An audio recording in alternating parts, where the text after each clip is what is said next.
Just because they won't let us sail below the 60th parallel doesn't mean the Earth is flat. Yeah, what about the accounts from the men who actually did? What are you talking about?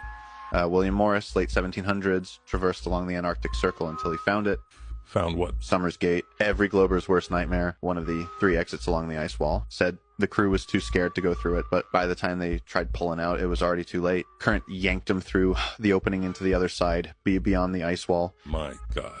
Sailed through these unknown waters until what? They were approached by a massive red ship, unlike anything they'd ever seen back home, and it started blaring an unbearable horn until they finally realized William and his crew were no harm. They brought them up on board, and the captain of this giant red ship introduced himself to William as the leader of the ancestral lands. Said his name was Tolliver. Yawning, William was in shock at this point, like trying to take in the fact that there was like this whole reality outside of this ice wall barrier. And Tolliver asked him what he was doing in these waters. William kind of apologetically said, like, I'm sorry, we just wanted to explore what was out here. Like, and Tolliver said, like, no, it's fine. It's just, it's been so long since we've seen anyone come from the inner ice wall. Tolliver handed William a map, and he said, take this. It will lead you to the safe lands. Move swiftly now. William said, like, the safe lands, like, I'm sorry, is there something dangerous out here? Like, are we in danger? And Tolliver said, oh, my dear boy, things out here on this side are just fine. You see that place you've emerged from, those people in there are what we have to worry about. He said the leaders of the inner ice wall of your Americas are tyrannical oligarchs who will stop at nothing to keep control. And so William went back to his boat and told his crew about everything the captain said. He goes like, look, guys, I don't think we're going to be able to go back home.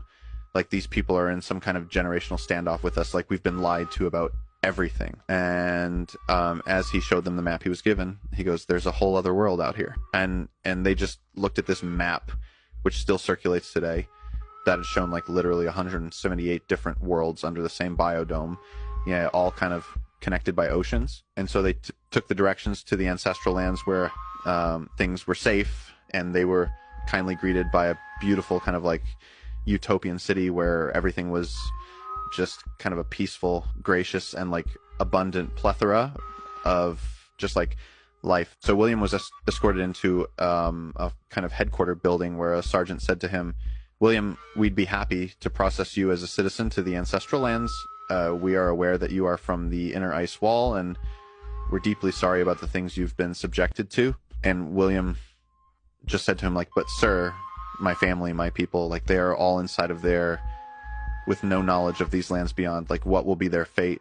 The sergeant said to him, like, I understand your concerns, sir. I truly do. We've been trying to liberate your realm for centuries, but your leaders are ruthless. He says to William, he goes, listen, if they find out that you've escaped, okay. If they find out you know about these lands, it could trigger another great reset. Okay, they could wipe out your guys' entire realm, leaving only an embryonic group of humans to once again reset your collective consciousness, something they've done before, and believe me, they won't hesitate to do again. And William says to him, he goes like, great, reset, sir.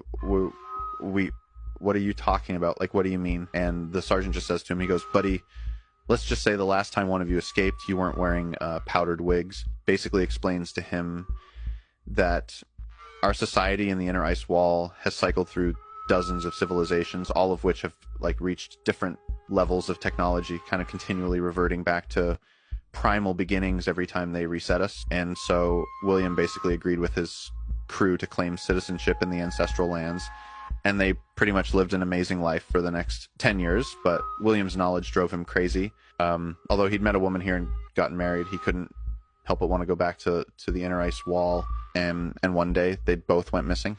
They took a boat back to the ice wall, and he distributed as much of this information into the Americas and European nations as he possibly could. And this is where all the flat earth speculation has reemerged from